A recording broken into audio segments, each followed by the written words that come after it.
Hola, ¿qué tal? Bienvenido, bienvenida. Vamos a revisar en este video los conceptos iniciales a nuestro curso de química. Mi nombre, soy el doctor Eric López Vázquez. Acompáñame. Inicialmente te preguntarás, pues, ¿qué es la química? Y siempre que hablamos de tabla periódica y de química, podemos encontrar una relación bastante estrecha, ya que, por ejemplo, en la tabla periódica tenemos la colección de todos los elementos químicos y de esos elementos químicos son los que se unen para formar a la materia. Aquí, por ejemplo, te presento una tabla periódica increíble que contiene muestras de cada uno de los 118 elementos de la tabla periódica. Ahora, si ponemos esta frase en contexto y la analizamos, nos dice lo siguiente: la química comienza en las estrellas. Las estrellas son la fuente de los elementos químicos que son los componentes básicos de la materia. Y esto se atribuyó nada más y nada menos que al físico-químico Peter Atkins. Pero también dentro de la cinematografía y recientemente se acaba de estrenar una película maravillosa que te invito a ver que se llama Radioactive, la cual trae la biografía de una de las más eminentes químicas que hemos tenido a lo largo de la historia, que es Marie Curie. De hecho, ella descubrió, junto con su esposo Pierre Curie, dos elementos, el polonio y el radio. Bueno, vamos a resolver estas preguntas que seguramente en un inicio en tus estudios de química te puedes hacer. ¿Puede haber más elementos? ¿Por qué es tan importante la tabla periódica y quién la inventó? Bueno, todas estas respuestas las iremos encontrando a lo largo de esta presentación. Para empezar, la tabla periódica pues nos va a predecir propiedades, nos va a permitir saber qué elementos son sólidos, líquidos, gaseosos, así como también se encuentra ordenada de acuerdo a las propiedades que poseen. Por ejemplo, un metal no va a poseer las mismas propiedades que un no metal. También tenemos los electrones de valencia, que son los que van a regir el comportamiento químico, ya que en una reacción química casi siempre va a existir un intercambio de electrones. Bueno, ya vimos un poco de por qué es importante conocer la tabla periódica, pero ahora date cuenta de una cosa: todo está hecho de materia, y la química es una ciencia que se encarga del estudio de la materia a partir de sus transformaciones químicas, es decir, de transformar internamente a la materia. Bueno, como podrás ver en nuestra naturaleza, en el mundo que nos rodea, tenemos diferentes tipos de materiales, sistemas vivos, sistemas no vivos, tenemos medicinas, tenemos algunos productos que nos ayudan y nos hacen más cómoda nuestra vida diaria.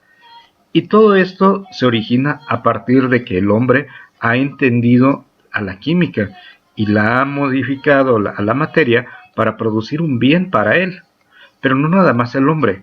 La naturaleza lo hace de una manera completamente natural, produce algunos componentes que son hasta benéficos para el hombre o inclusive pueden ser también dañinos para él mismo. Aquí tenemos algunos ejemplos maravillosos. Por ejemplo, la química nos ayuda a explicar por qué el color de estos hongos. Nos ayuda también a crear nuevos materiales cada vez más resistentes, lacas, barnices, pero también nos ayuda a entender un poco de lo que hay afuera de nuestro mundo, en las estrellas, en los planetas, en los satélites. Vamos a asomarnos, por ejemplo, en un día de calor y te tomas un refresco, una gaseosa. Bueno, allí hay bastante química dentro de ese recipiente, dentro de esa bebida, dentro de ese alimento hay bastante química, como podrás ver. A ver, si analizáramos un sistema vivo, por ejemplo un hongo. Un hongo se compone de cierta anatomía, pero si empezamos a analizarla y vamos ampliando cada vez, nos vamos a encontrar con células. Y estas células están formadas de organelos. Y ahora, ¿qué pasa si ampliamos más esa materia? Vas a encontrar que de los organelos llegamos a un núcleo, y en un núcleo hay cromosomas. En los cromosomas, pues bien, parece que se desenrolla una hebra que viene formada por dos hélices. y esta hebra es el famoso ADN. Mira aquí en la animación cómo podemos observar que a mayor detalle pues empieza a formar la famosa estructura del ADN que consiste en la doble hélice, y si acercamos más la vista puedes observar que tenemos átomos diferentes que se encuentran unidos entre sí, que tienen diferentes interacciones y bueno, dan origen al código genético. A pesar de que un hongo contiene ADN, así como un ser humano, como un gato, como un perro, pero son bastantes las diferencias, y esto se debe justamente a la encriptación en la secuencia genética que está dentro de nuestros genes. A pesar de que tanto el hongo, el ser humano, el perro y el gato seamos seres vivos, pero esta diferente secuenciación nos da características únicas y especiales. La verdad es algo maravilloso el haber entendido esto. Bueno, ya nos hemos modernizado. Podrás darte cuenta que ahora la tabla periódica, por ejemplo en esta imagen que yo te presento, se puede observar que mediante un código QR puedes escanear y obtener información en tu dispositivo móvil al instante de cualquier elemento de la tabla periódica. Para quienes les gusta mucho la química y deciden practicar el aprenderse los elementos químicos, pues mira, en su cortina de baño aquí han colocado una tabla periódica. Es interesante porque en esos momentos de baño que estás cantando una canción, puedes recitar los elementos de la tabla periódica y seguro te los aprenderás. Ahora, para los que son más gourmet, pues también existen tablas periódicas que son literalmente unas tablas periódicas que permiten cortar encima de ellas a los alimentos. Pero, ¿qué información nos da la tabla periódica? Bueno, nos da bastante información, como puedes ver en esta lámina, desde el número atómico, símbolo, peso atómico, en algunos casos el año del descubrimiento, la persona que lo descubrió, propiedades periódicas como es el radio atómico, covalente, la electronegatividad, si es sólido, líquido, gaseoso, la configuración electrónica, en fin, la tabla periódica es una gran herramienta que permite a los químicos y a personas o profesionistas afines a la química entender más a la materia para poder transformarla y generar un beneficio. Aquí, por ejemplo, tenemos los elementos que consisten en el famoso CHON, carbono, hidrógeno, oxígeno, nitrógeno, que forman a los seres vivos. Fósforo también se encuentra en los seres vivos, pero si te das cuenta, en la parte superior izquierda tenemos un número pequeño. Ese número pequeño es único y exclusivo de cada elemento. Se llama número atómico. Y dependiendo del número atómico, va a ser el átomo al que yo me refiero. Si yo te digo 7, estoy hablando del átomo de nitrógeno. Pero si ahora digo 8, estoy hablando del oxígeno. Sí, efectivamente, una pequeña variación en este número ya me cambió el elemento químico. Si hablo del 1, hablo del hidrógeno, del 6 del carbono y del 15 hablo del fósforo. A ver, vamos a hacer una pequeña dinámica para ver si has entendido eso. Con ayuda de tu tabla periódica, descifra esta frase utilizando los números atómicos. ¿Qué es lo que quiere decir la frase? Utiliza el símbolo del elemento químico. Muy bien. Ahora, aquí hay otra frase, vamos a practicar un poquito más. Dice, cuando hace calor se antoja tomar veneno frío, mejor conocido como... Ok, espero que hayas llegado a la respuesta correcta. Continuamos. Como estamos viendo, aquí tenemos representado uno de los cuadros de la tabla periódica, una de las casillas, y tenemos el elemento más pequeño, que es el hidrógeno. Este elemento, bueno, aquí vemos su número atómico, algunas otras propiedades de las cuales en esta ocasión no hablaré, pero podremos darnos cuenta que tenemos el símbolo del elemento químico. Tenemos la letra A y una letra Z. La letra Z quiere decir el número atómico, efectivamente, el que te dice la identidad del átomo. Y la letra A es la masa atómica, y la masa atómica es igual a la suma de protones y neutrones dentro del núcleo de un átomo. Quiere decir que protones y neutrones conviven dentro del núcleo de un átomo. Los electrones son las partículas que están al revés. alrededor de todo el núcleo del átomo, girando a altas velocidades, y los electrones son los que, especialmente los electrones de valencia, los que se pueden ganar o se pueden perder en una reacción química. Entonces, la carga de un átomo va a depender de esos electrones. Vamos a hacer ejercicios más adelante. A ver, por ejemplo, si hablamos de un catión, ¿qué será eso de catión? ¿Qué carga tiene? ¿Positiva o negativa? Bien, tiene carga positiva. Y una manera adecuada en la que podremos colocar la carga del catión, pues fíjate, yo te doy esta técnica con la cual nunca se te va a olvidar. Catión tiene la letra T, que la T parece un positivo. Entonces de ahí en adelante puedo asociar que catión siempre es un átomo con carga positiva. Más 1, más 2, más 3, más el número que gustes. Anión. Anión tiene la N de negativo.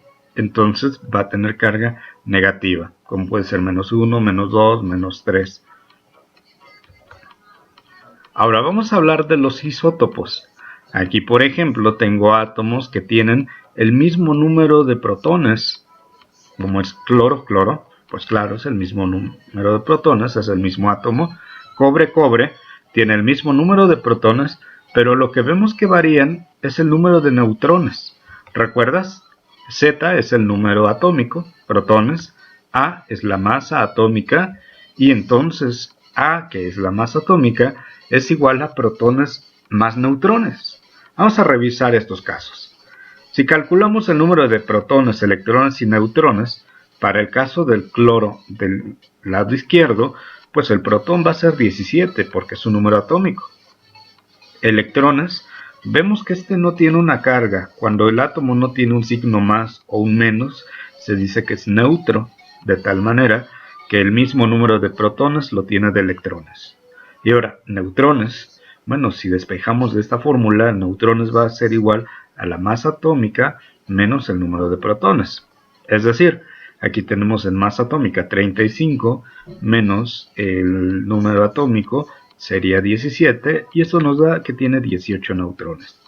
Para el caso del otro cloro, vamos a tener 17 protones, 17 electrones, y de número de neutrones, al hacer la resta, nos va a dar 20. Te invito ahora a que realices el cálculo de protones, electrones y neutrones para los dos átomos de cobre. Muy bien, vamos a hacer algunos ejercicios para practicar y que todo esto quede más claro. ¿Cuántos protones tiene el átomo de oxígeno? Bueno, primero hay que ir a la tabla periódica, buscamos la casilla del oxígeno y en ella ubicamos el número atómico, o sea el Z. Pues tiene 8. Por lo tanto, decimos que tiene 8 protones, tiene 8 electrones. ¿Cuál elemento tiene 19 protones en su núcleo? A ver, si tiene 19 protones, esto está hablando que su valor de Z es igual a 19. Correcto. Entonces, ¿cuál elemento en la tabla periódica su Z es igual a 19? Pues el potasio. Aquí la figura está un poco movida, pero en realidad la flecha nos debe de apuntar exactamente aquí al 19, porque este es la masa atómica. Entonces, si tenemos 19 protones, estamos hablando que vamos a tener un átomo de potasio. Correcto. ¿Cuántos electrones tiene el átomo de oxígeno neutro? Electrones. Muy bien. Entonces primero buscamos al átomo de oxígeno. Ya habíamos visto que tiene 8 protones. Entonces, como es neutro, el número de protones tiene que ser igual al número de electrones. De allí que tiene 8 electrones. 8 protones, 8 electrones, para que esto sea neutro. ¿Cuántos electrones tiene el anión de oxígeno menos 2? Es decir, el óxido. Bueno, ahora la situación es diferente. Recordamos que el oxígeno tiene un número atómico de 8. Claro, tendrá 8 protones. Pero, ¿cómo voy a saber el número de electrones? Bueno, pues a esos 8 protones, debo de tener 8 electrones y 2 electrones de más, que son los que te está dando la carga. Como es menos 2, en este caso le sumamos 2 electrones. ¿Cuántos electrones tiene el catión potasio más 1? Bueno, en ese caso tiene una carga positiva 1. Su número atómico es 19. Entonces, eso significa que va a tener 19 protones, 19 electrones en estado neutro, pero ahora vamos a hacer lo contrario. Le restamos el 1, le restamos un electrón y vamos a tener 18 electrones. Entonces, un catión le va a restar el valor de la carga al número atómico. Sí, efectivamente. Si entonces la carga es más 1, le resto al número atómico el 1 y entonces pues voy a tener 18 electrones. ¿Y qué sucede en el caso del anión? Para el caso de un anión, vamos a sumar el valor de la carga al número atómico. Por ejemplo, en el caso del anión óxido, oxígeno menos 2, su número atómico es 8, tiene 8 protones en el núcleo, y entonces le vamos a sumar 2, que corresponde al valor de la carga. Quiere decir que este anión va a tener 10 electrones. Ahora te dejo esta tabla para que completes, realices tu ejercicio y verifiques qué tanto has entendido de este tema. Y como extra, te pido que realices los ejercicios de reforzamiento que hemos dejado en Google Classroom. Muy bien, esto ha sido todo por ahora y hasta la próxima.